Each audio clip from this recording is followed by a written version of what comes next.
iPhone 13 on us for every customer. Current, new, everyone. To show the love. How about sushi? I just had sushi for lunch yesterday. How about tacos? Automatic emergency braking, one of 6 advanced safety features standard on every 2022 Chevy Equinox. Find new technology. Find new roads. Chevrolet.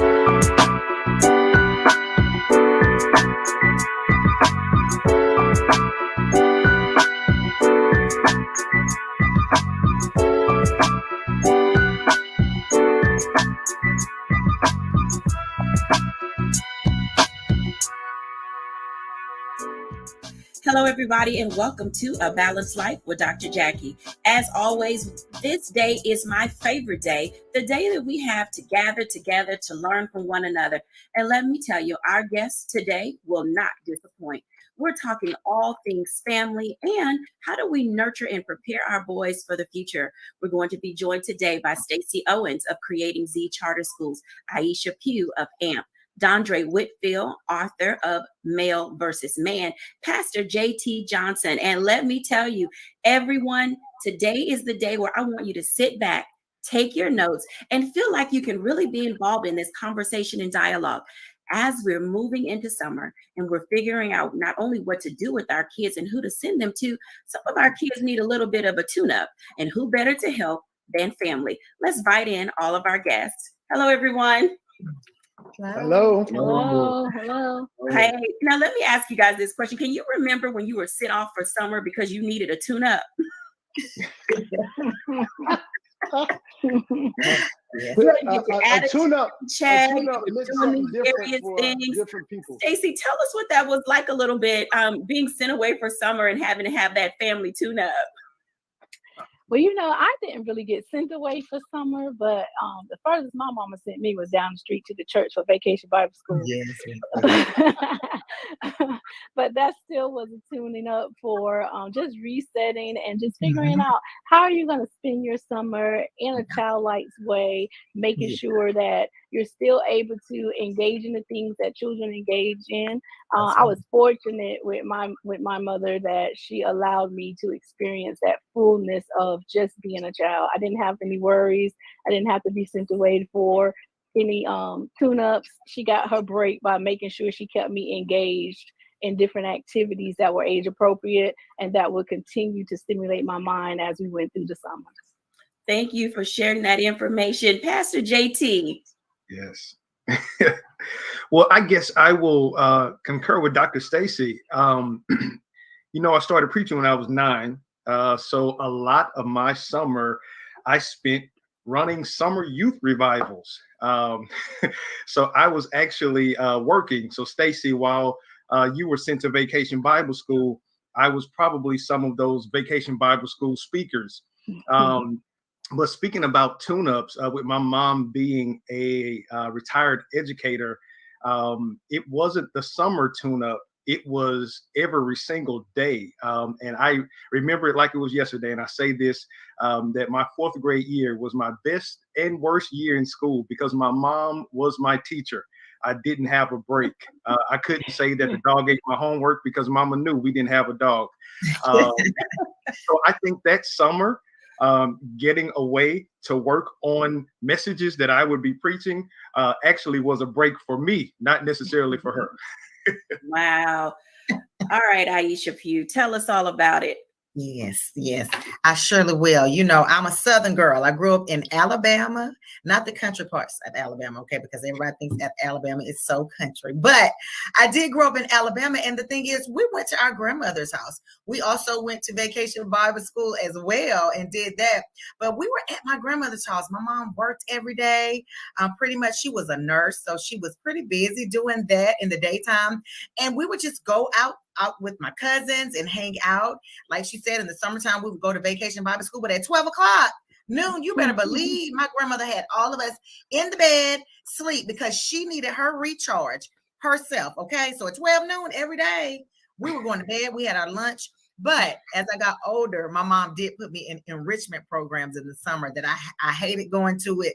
But I thank God now as I look back, because she just wanted me to, engage in things and learn things before I went to the next grade.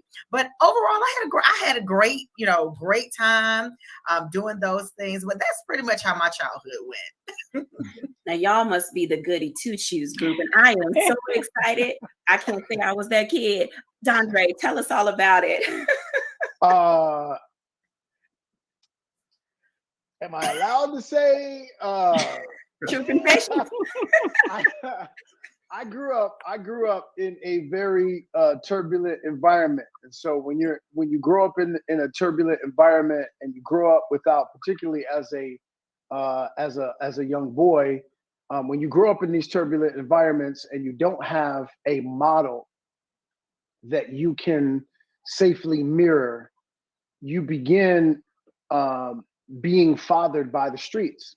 So many of our brothers who, join gangs, which is really in their mind like a club to join, what they're looking for is a model that they can mirror. And so too often, too many of us get wrapped up in following those kinds of models that lead us astray. And so I remember having one summer of going away for the first time in New York. They had a program called the Fresh Air Fund, and they would take kids to upstate New York. And it was there where I learned how to swim in a lake for the first time, sleep away for the first time. So many of the experiences that I had away at camp, allowed me to really sort of put together this vision that I have of building my own man camps, where I'll be able to give young males the kind of information and instruction that I feel like is necessary in order to matriculate into manhood. Because too often we go without that information and instruction, and everyone around us is wondering why we're underperforming. It's not that we're underperforming, it's that we're underdeveloped in key areas, particularly due to a lack of that information and instruction. And you bring up a valid point. I love what each of you said, because family takes on different looks. Family can be shaped by your environment. It can be shaped by the home that you were raised in. It can be shaped by any number of things. And as I'm listening to each of you talk, something comes to mind as it relates to what is a family. If we had to define family today, Stacey, what would you say constitutes a family? Because not all of it is nuclear. Wow, I was going to say that's a loaded question, because typically when you think about what is family, people like to go to, mother, father, sister, brother. But in this day and time, especially with a lot of the kids I serve, family can consist of anybody who is there in your life that is helping you to grow into who you are supposed to become. My teachers, myself, we become part of that unit as stepping in for some of our students in that family role when they are missing some of those elements. So family just looks different for everyone. So that sense of family, it can look different from everyone. And we often have talked about on our show, families oftentimes, as Dondre mentioned, can be gangs. He said very eloquently that you've been fathered by the streets. And then we have some kids that have grown up in the foster care system who sometimes are placed and sometimes are not. And they have this different idea of family. Pastor JT, when we talk about how the church grooms us and prepares us, these small units over summers, over after school programs, over morning programs, give us this sense that sometimes we have play cousins, we have, play sisters and brothers. How do those types of relationships when you're young help you understand and identify the care and the kindness and the nurturing that can happen in family when you're young? Right. And that's a great question. I honestly believe, following, Dr. Stacey, I believe that picture takes me back to the old African proverb about the village, right? And many of us, especially when I go back and I think about church, there are a lot of people that may come to a church and they may be in a single parent home.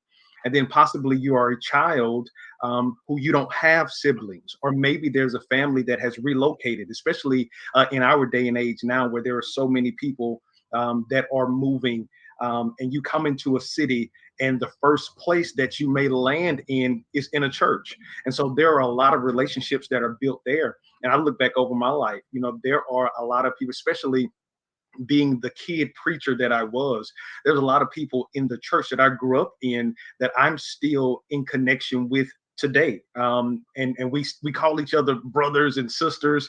While there is no blood connection, we are connected while we went to the same church, and many of us have grown apart, and many of them now actually are members of my church, but thinking about that, there are so many people that have the opportunity to be shaped and to be molded in the communities that they are part of. And when I speak about communities, even that word community is expansive, because you think about the school community. Again, speaking about my mother being a retired educator, I actually saw firsthand what outreach looked like, because my mom took it upon herself when she was getting me school supplies. She had 3 students that she always made sure that they had school supplies as well. And she followed them because of they were missing those pieces of what a traditional family looked like. And so she stepped in and she kind of took them in as her own. So even that educational community, that church community, there are some kids that will go to your boys and girls clubs over the summer, the YMCAs over the summer, and then they develop relationships there. And I always look at that word family. Even you think about the word ships, friendships, relationships. Family is the only one that ends with ILY, and that's I love you. So anybody that really has true love for you becomes a part of your family. I love that. ILY, I love you. I think that's something that we'll take with us as we prepare to go into a break. And when we come back, I want to talk to Aisha Pugh, because she is a mom of 2 boys. And I know that things look different when you're raising sons. I'm looking forward to this very stimulating conversation when we're back after the break.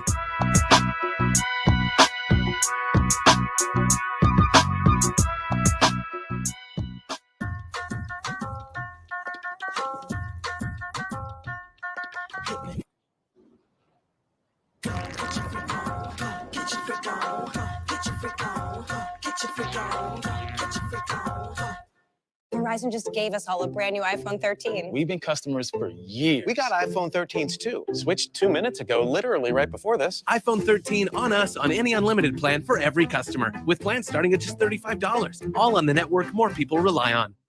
Love our new Alexa. It's a Buick. Yeah, Alexa. Buick. Alexa. It's a Buick. It's an Alexa. It's a Buick.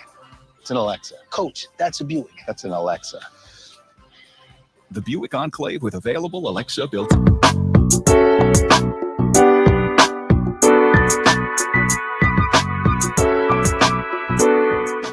Welcome back, everybody, to A Balanced Life. And as you can tell, some kids need a tune-up. I was one of those kids. When I was a kid, I had a smart mouth and I had sassy ways. And let me tell you, as an adult, I'm still pretty quick on the wit. So I have to catch myself. And being able to go to grandmother's house, auntie's house, those older women had a way of helping me engage and identify and understand how to be appropriate in various settings. And so as we're thinking about what we're doing with our kids this summer, as we're talking about how we're raising our young boys and our young girls, this is one of those conversations that will allow us to really use this as a guide to say, who do we want our children to be around? I'm excited about this next conversation that I'm going to have with Aisha Pugh. I don't get often a time to talk with a mom who's raising boys. Hey, Aisha. Hey there, how are you, Dr. Jacquie? I am doing very well. It's so good to see you. Thank you for coming on today. And, I have tons of questions. So I grew up in a family where I have 2 sisters. There are no boys. And I did have boy cousins, but they were all older. So we didn't spend a lot of time together. Now, you're married. You've got 2 sons. What does sense of family look like for you in your unit? So in my unit, first of all, let me just say, in this house full of testosterone, trying to navigate as a woman, sometimes, it gets a little tough. But I just think the most important thing for us with our boys is just to teach them, just give them a balance, right?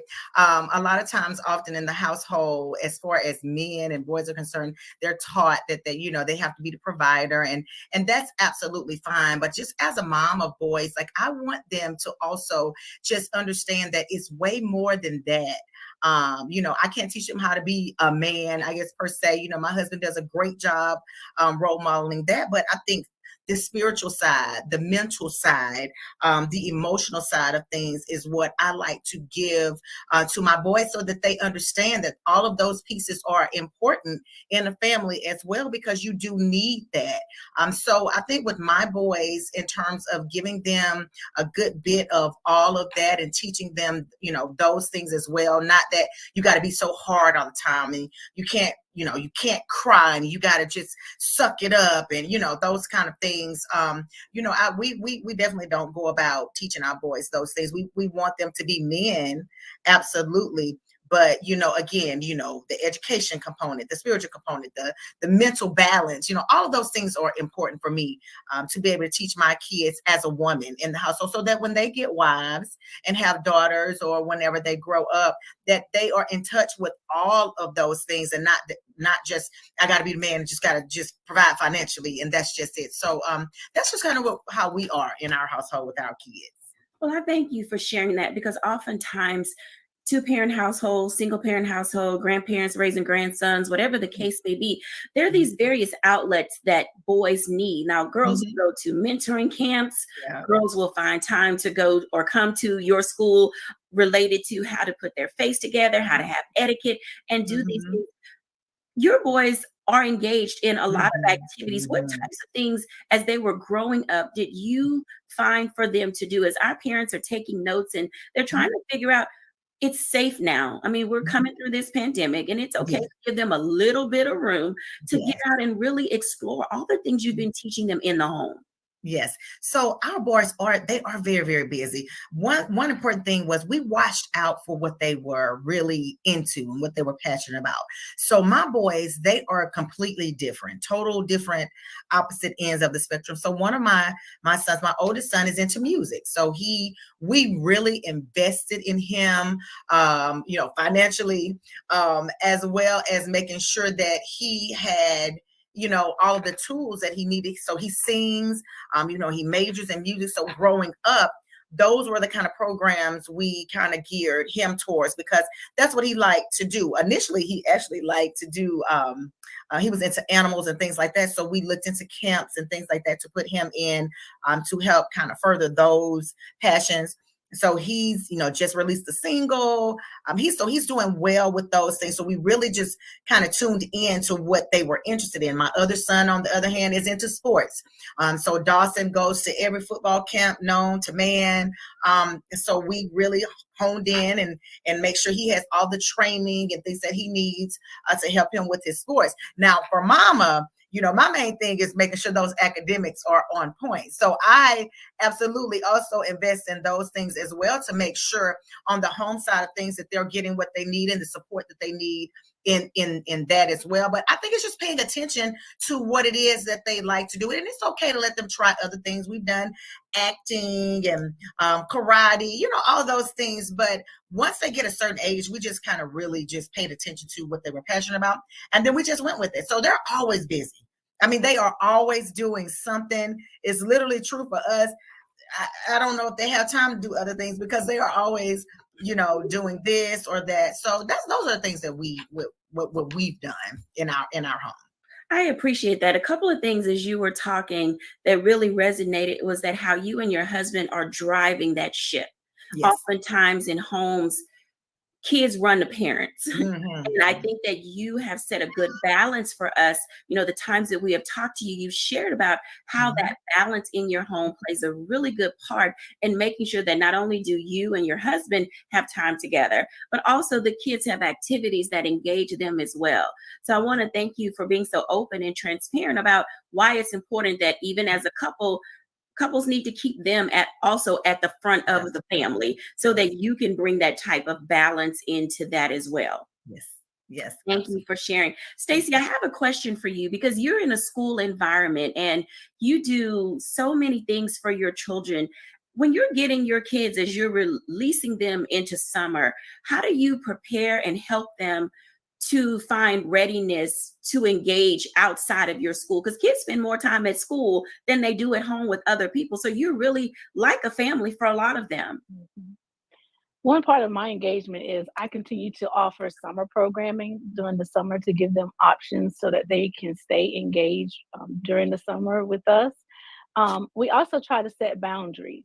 One of the most important things that I think we can do for children is to teach them that it is okay to just walk in the life of being a child. Unfortunately, I serve a population that deals more with what I would call parentification, where children cross over into those roles of the caretaker, and they are dependent on taking care of their siblings. They are dependent on carrying some of the emotional baggage or support that their parents may have to carry. And so their boundaries get crossed and they sort of lose insight on how to just get out and socialize with other kids. So I like to set boundaries with those students and help them to understand that this might be what's going on in your world, but what can we do just for you? What are some things that you can work on that will improve you or allow you just to be you, be a child? So in teaching and helping them identify how to be children, how do you help parents understand that as well? Because we go through all of these stages of, mom wanting this young child to be the head of the household when he's only in second or fourth grade.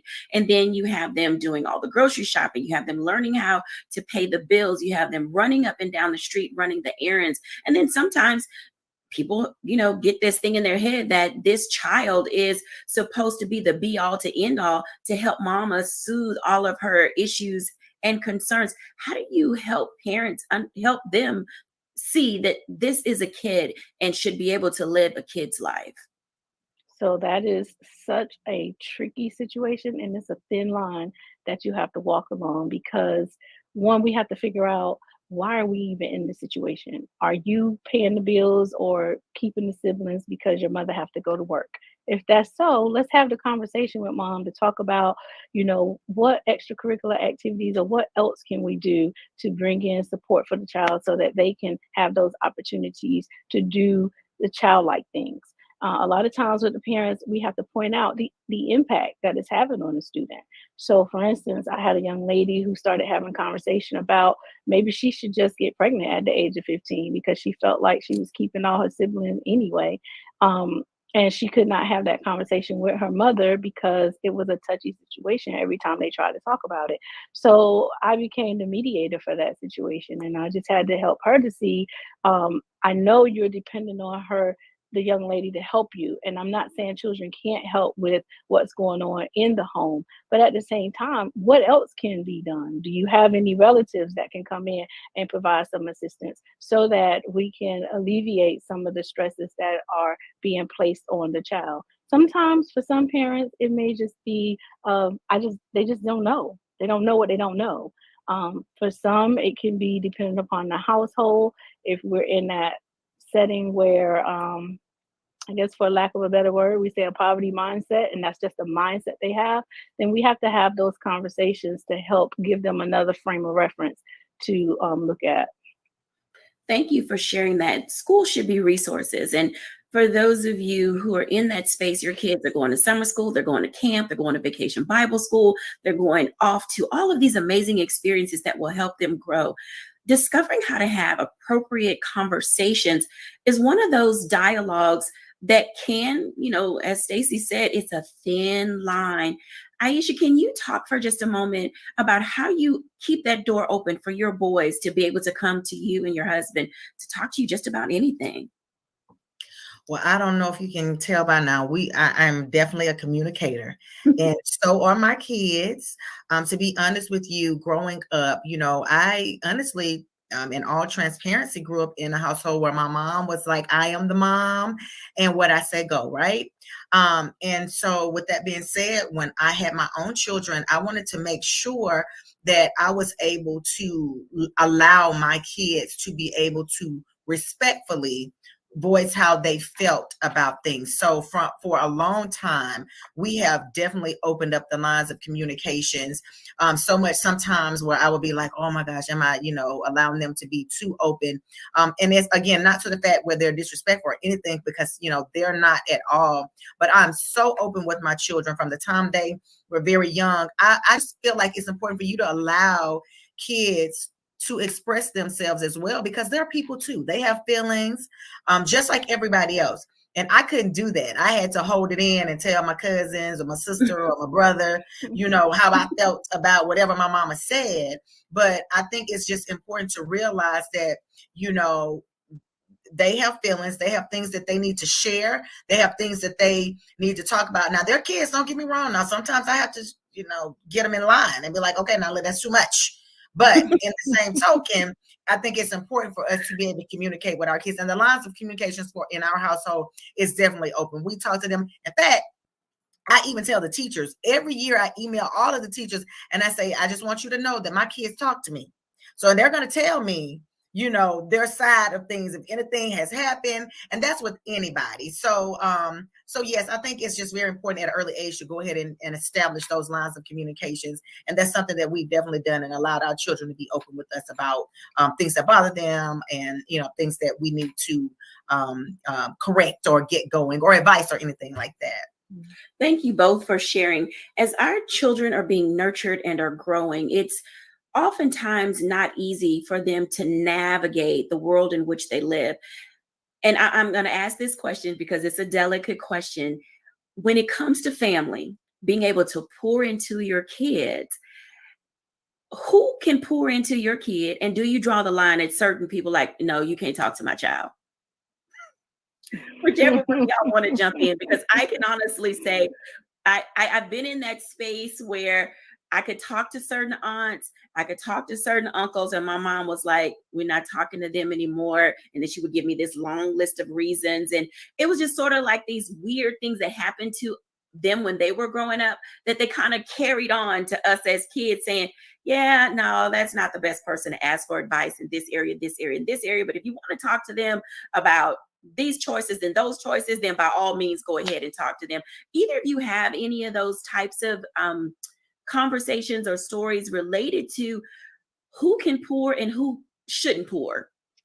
Well, I was a single parent. So with my son, and I was a single parent with a challenging son. So everybody didn't want to pour into him. So, but he needed to be able to hear from other men who look like and sound like him, who can give some sound advice. So I was one of those parents who I reached out within family and within our community resources to find mentors and people who could understand the disabilities that he was dealing with.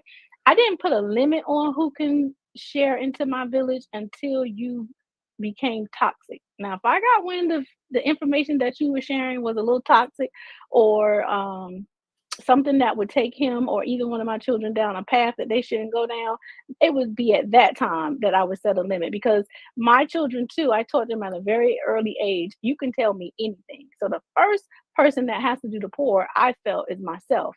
And then I had to teach them how to listen to and receive from others, but also be able to follow that gut to where somebody is saying or doing something that is uncomfortable or give you an uncomfortable feeling. One, you can always come back and tell me. And so my kids were the type who would come and tell me just about anything that was happening in their lives as well. Now, if it created a sense of discomfort, then at that time we would start putting limits on, okay, well, they're done pouring. Let's make sure that, we stay connected to the things that are healthy to us. Thank you so much for sharing. Aisha? Yes, I think for me, it's just a matter of, being aware of who your children are in communication with and who they are talking to. Now, if I'm looking at your lifestyle, even if you're not, people that we know and that just doesn't align with what our morals and values and standards are, then no, I don't want you pouring into my children. Because I think, like, just like you said, those things can be toxic. However, I thank God we've been truly blessed to be surrounded around people that are positive influences, from in our community, our friend group, our sororities, the fraternity that my husband's in. So we've been blessed. So yeah, we're all watching. Now, we're not perfect people by any means, but we do try to live our, a decent, godly life. We really do. So yes, I am particular about who they are going to be speaking with when it comes to advice. And they know that. I feel like they're pretty grounded in what's right and what's wrong and who they should be asking and who they shouldn't be. So yeah, I think it's just a matter of being aware of whom your children are speaking with and whom they're talking to, as far as, them being poured into, and making sure you as the parents, make sure you have that final say or that final pour, so to say, into your children. She said that final pour. Let me tell you. So when we come back after the break, we're going to talk to the guys, because being able to pour into a boy or a young male is much different than being able to pour into a young woman. When we're back after the break, we're going to talk to Pastor JT, and we're going to talk to Dondre Whitfield in a moment after the break.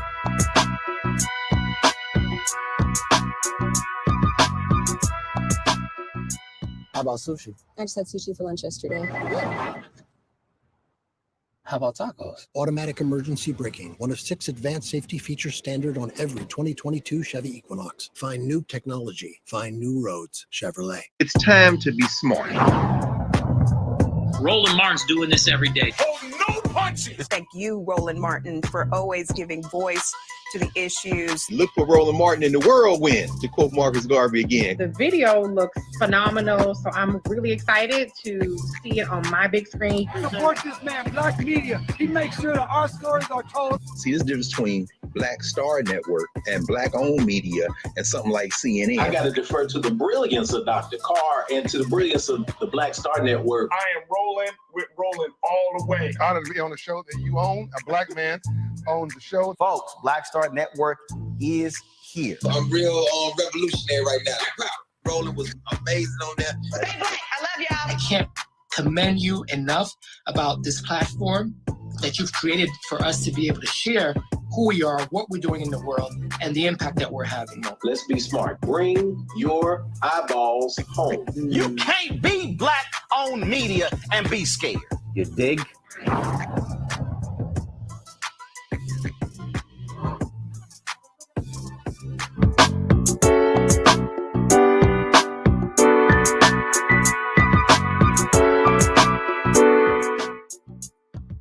Welcome back, everyone, to A Balanced Life. I hope that you've got your pen, your pad, your digital device, and you are taking copious notes. I am learning so much about how these levels of engagement and who we introduce our children to plays a very big part in how they mature.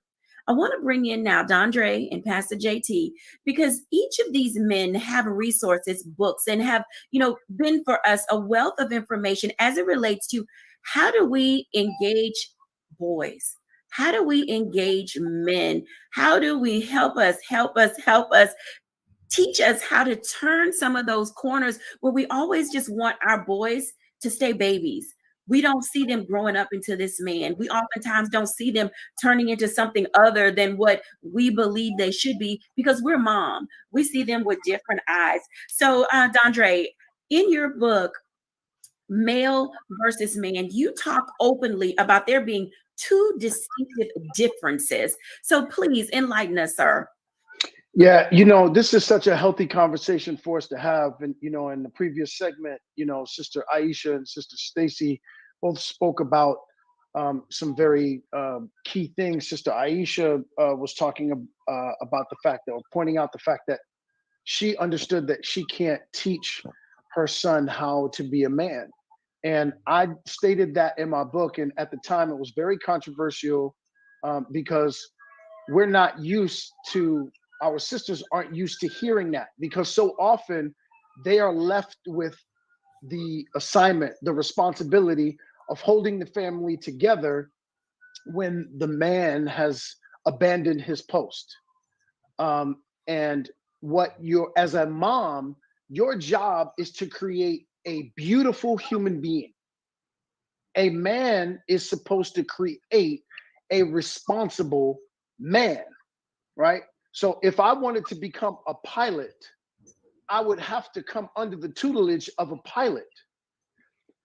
Anyone who has never been a pilot is disqualified from teaching me how to be a pilot. And it's not good enough for you to just simply have been a passenger or a past passenger on a plane. You can't teach me how to pilot a plane simply because you've flown on one. So what's the point? Our sisters have to give over the reins to our brothers in order for us to properly matriculate our males into men. Now, I can hear the sisters right now. Well, what if his father isn't in the picture? This is where you partner with a brother like a Dondre, with a brother like a Pastor Jay, with a brother like Brother Roland, right? And so you have, all of us in our periphery, we have solid men who will begin to mentor and grab that young brother by the hand or the shoulder to say, this is the way to go, right? And it's extremely important because as a mom, look, you've carried a child for 9 months. You are the first nurturer, the first caretaker, the first teacher of your child. So when you see your child in pain, the first thing that you want to do is to stop that pain. It's one of the reasons why they don't allow moms to go with their son to boot camp, because they're teaching your son how to be a soldier that is going to experience some very specialized conditions on the battlefield. And the things that it's going to require in order to create a soldier are going to be extremely painful for you to watch. So at times with my 13-year-old son, there are times where my wife wants to save him from the accountability of his drill instructor for manhood. And I have to lovingly but firmly say to my wife, babe, not now. I got to raise my son, because if I don't raise my son, the street will try to raise him for me. Whew, now let me just pause for a second. Because when you say the streets will try to raise him for you, those are the things that we're trying not to have. And this is not anything against gangs. This isn't anything against groups or organizations that are really in that space of trying to lovingly show our boys how to live. Now, Pastor JT, in your work and in your book, you also talk very clearly about how do we prepare and engage ourselves for the readiness to be a good mentor, to be a good male model for these boys to follow. So as Dondre said, oftentimes there is not a man in the picture that's biological. How do you groom and prepare men to step into that role to come alongside another young man? Right. That's a great question, Dr. J. And Dondre, brother, slam dunk. I love everything you said. But to answer your question, I think that the best mentor was first a great mentee, because I believe that a man who has been properly mentored, he has cut his teeth. He has bounced back from some life traumas that did not take him out, but helped bring out the best in him. And typically it was another man that came alongside of him and helped grab him and bring him along. And I believe that, again, the greatest mentor was also first a great mentee. Now, to be a great mentee, the only thing that needs to happen is you must be teachable, you must be trainable. And that's something that happens in life. And most of us have been taught, most of us have been trained through our past experiences. And so in our past experiences of brokenness, making the wrong decisions, maybe not being the best that we could be, we have now learned how to be who we are today by overcoming some of the challenges that we were able to overcome. One of the things that I will say in a challenging moment, in a sense, is that I would love for our brothers to have the same call or the same assignment. If I can pick right up where Dondre left off, as the streets, because there is a term that is popular now in our culture about the streets are calling. Well, one thing about the streets is that they never stop calling and they're always looking for new recruits. But one of the things that I believe that happens that impacts our culture and impacts our world specifically is that we won't pick up the phone to call until the situation is out of control. One of the things that I heard Sister Pugh say that I loved, she said that they pay attention to their boys. They pay attention. So she saw that one of her boys loved animals. And so when she saw that, she put him in things that would bring forth that out. But then she saw a switch and she saw music. And so then she shifted and put him in music-oriented things. Then the baby boy, he is a sports fanatic. He loves football, but she paid attention. So many times, I believe that there's a picture that we want our children to be, but we are reluctant to listen, to hear that they don't want to be the picture, but there's something inside of them that they are trying to create. And I believe that it is a foregone conclusion in our community that we want all of our young boys to have a football. We want all of our young boys to have a basketball. But amazingly enough, 67% of male CEOs are over 6'4". So just because a young boy is tall, that doesn't necessarily mean that he needs to be in a gym. He very well could need to be mentored by an entrepreneur. So I believe it's that, being cognizant, being aware, and making sure, going back to Dondre's point, that you align them with like-minded people that will guide them in the track that they would want. So no, it may not be a male in the home, but if you are connected to a man, allow that man, after he has been vetted and after he has been proven, not by what he can wear or not by what he can drive or not by what he can buy, but that he has been proven by his moral standards. He has been proven by what he stands on. He has been proven by what he does and not just by what he says. So I believe that those are some of the things as we look for mentors. A mentor is going to always present himself when the mentee is ready. Quite interesting.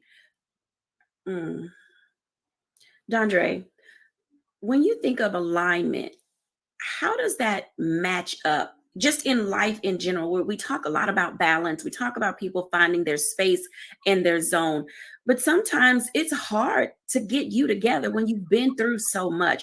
How do you align yourself with the things that matter for your life as a man?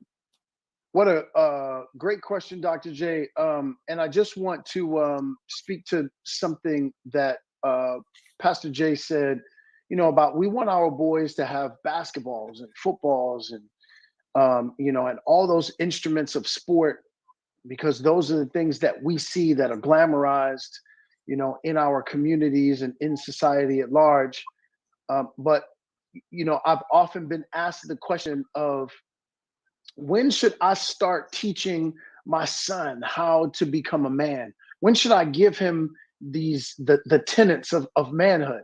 And my question often back to that is, well, what was the age that you put a ball in your son's hand?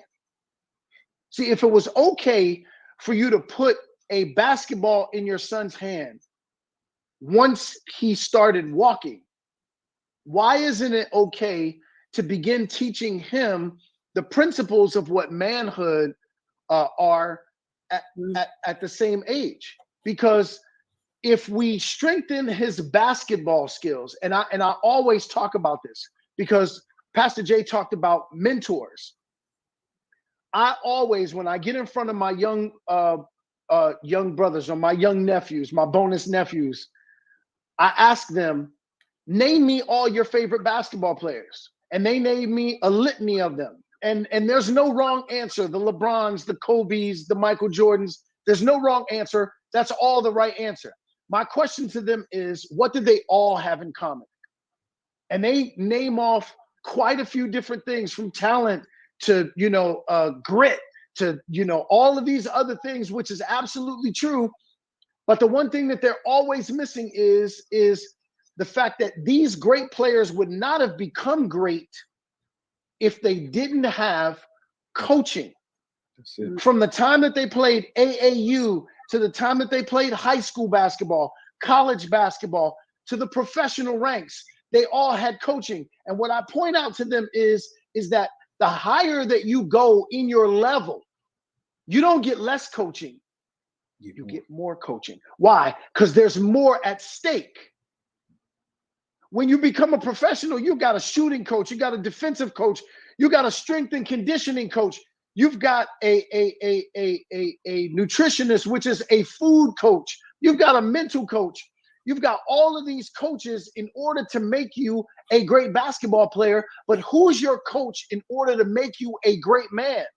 And to further drive home the answer to your question is, all of us as males, before we became men, and let me really drive this home, because I don't want our audience to get confused.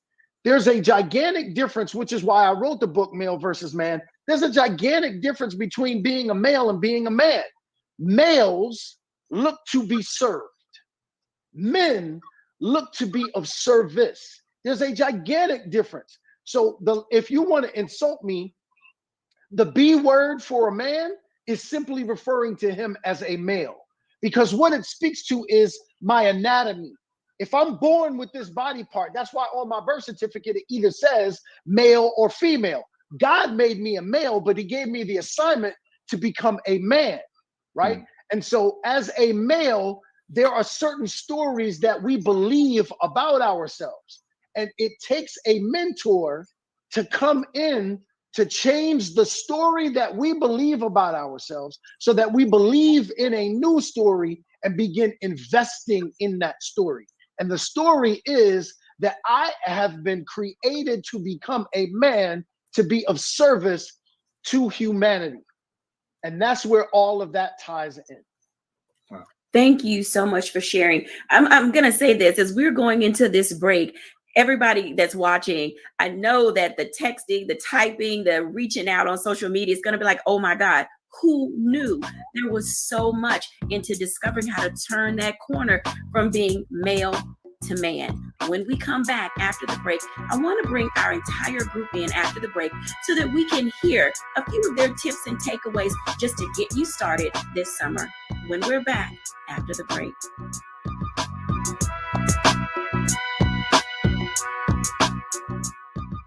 Love our new Alexa. It's a Buick. Yeah, Alexa. Buick. Alexa. It's a Buick. It's an Alexa. It's a Buick. It's an Alexa. Coach, that's a Buick. That's an Alexa. The Buick Enclave with available Alexa built in. Pull up a chair. Take your seat. The Black Tape with me, Dr. Greg Carr, here on the Black Star Network. Every week, we'll take a deeper dive into the world we're living in. Join the conversation only on the Black Star Network. Verizon just gave us all a brand new iPhone 13. We've been customers for years. I thought new phones were for new customers. We got iPhone 13s too, switched to Verizon 2 minutes ago. Ours were busted, and we still got a shiny new one. Check it out. So wait, everybody gets the same great deal. I think that's the point. iPhone 13 on us for every customer. Current, new, everyone. On any unlimited plan, starting at just $35. All on the network more people rely on.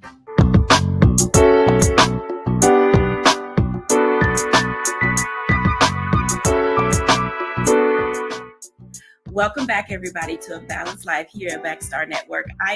Oh my God, my mind is blown with the wealth of information that we are discussing today, because all of us, in some way, shape, form, or fashion, will be put into that place of either discovering who to mentor, how to mentor, discovering whether or not we have the capacity to mentor girls, boys, or co-ed.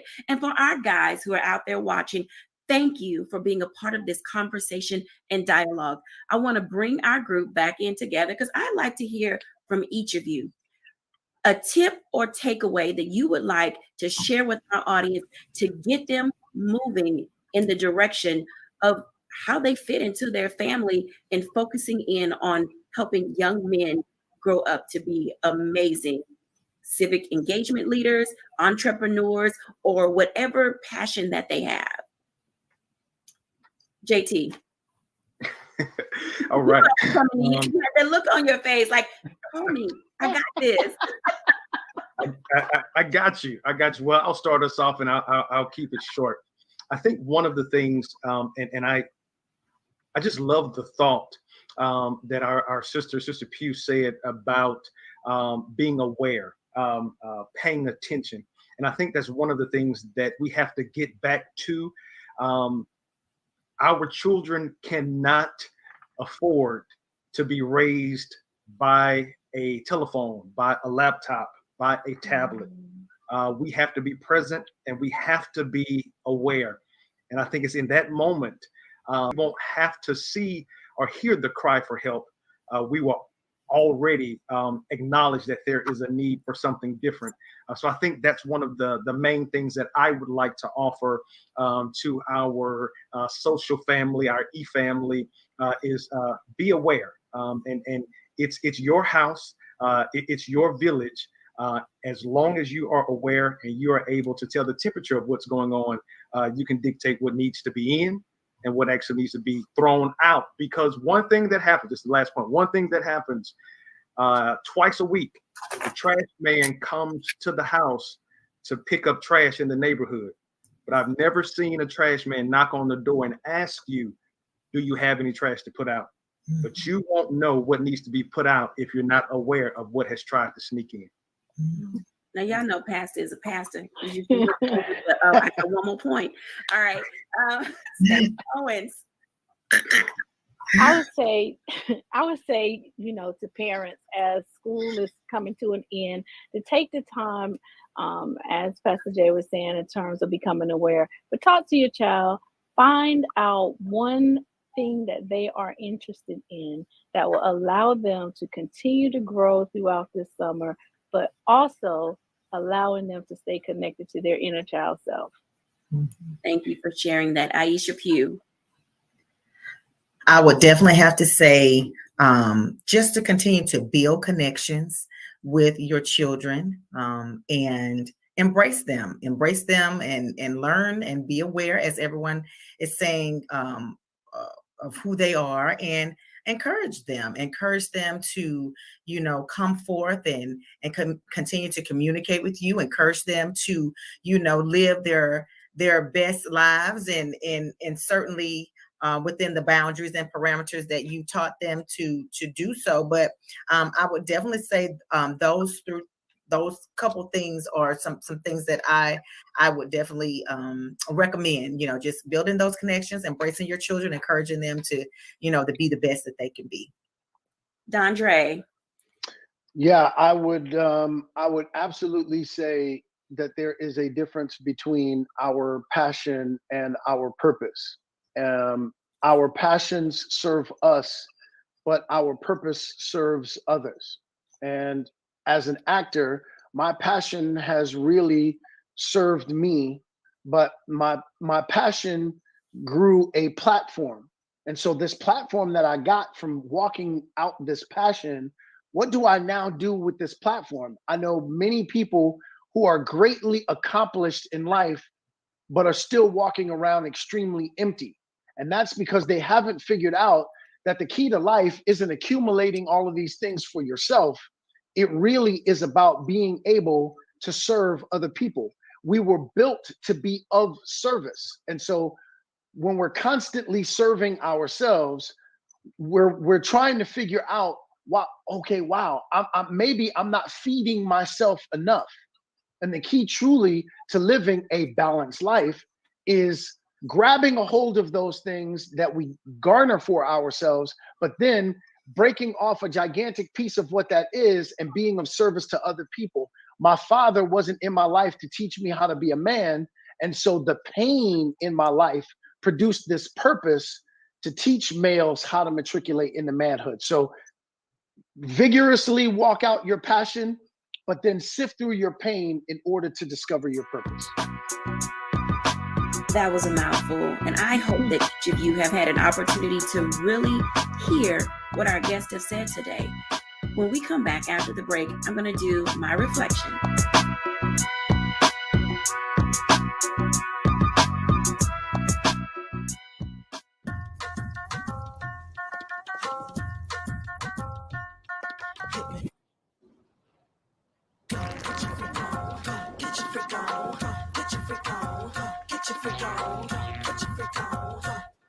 Verizon just gave us all a brand new iPhone 13. We've been customers for years. We got iPhone 13s too. Switched 2 minutes ago, literally right before this. iPhone 13 on us on any unlimited plan for every customer, with plans starting at just $35. All on the network more people rely on.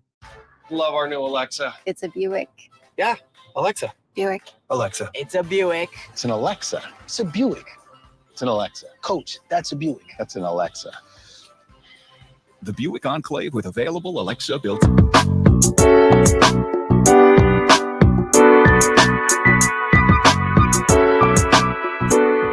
Welcome back, everyone, to A Balanced Life and navigating family, learning how to communicate, and seeking out avenues and opportunities that allow you to not only be engaged as an adult, but also how do you help your man-child become that source of light for himself, teaching him what is his purpose, what is his passion, giving opportunity for clarity, communication, and open dialogue and conversation is not easy.